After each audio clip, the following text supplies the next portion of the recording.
ക്ഷേത്രത്തിലെ 3 പവന്റെ മാല മോഷണം പോയ കേസിൽ പൂജാരി അറസ്റ്റിൽ.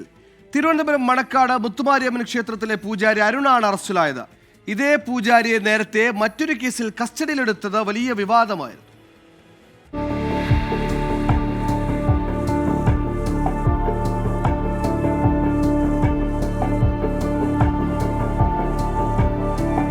പൂന്തുറ ദേവീക്ഷേത്രത്തിലെ പഞ്ചലോക വിഗ്രഹ മോഷണ കേസിൽ കഴിഞ്ഞ ജൂലൈ 27-ന് അരുണിനെ പോലീസ് കസ്റ്റഡിയിലെടുത്തിരുന്നു. മണക്കാട് കുര്യാത്തി മുത്തുമാരിയമ്മൻ കോവിലിൽ പൂജയ്ക്കിടെ കസ്റ്റഡിയിലെടുത്ത അന്നത്തെ നടപടി വിവാദമാവുകയും 2 പോലീസ് ഉദ്യോഗസ്ഥർക്കെതിരെ നടപടിയെടുക്കുകയും ചെയ്തിരുന്നു. ഇതേ ക്ഷേത്രത്തിലെ വിഗ്രഹത്തിൽ ചാർത്തിയിരുന്ന മാലയും കമ്മലുമാണ് അരുൺ മോഷ്ടിച്ചത്. ക്ഷേത്ര ഭാരവാഹികൾ നൽകിയ പരാതിയിലാണ് ഫോർട്ട് പോലീസ് പ്രതിയെ കസ്റ്റഡിയിലെടുത്തത്.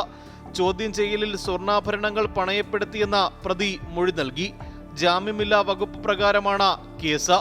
കുറ്റവാസനയുള്ള ആളാണ് പ്രതി അരുണെന്നും പൂന്തുറ വിഗ്രഹമോഷണ കേസിൽ പങ്കുണ്ടു എന്നതിൽ വിശദ അന്വേഷണം നടത്തുമെന്നും പോലീസ് അറിയിച്ചു. 24 തിരുവനന്തപുരം.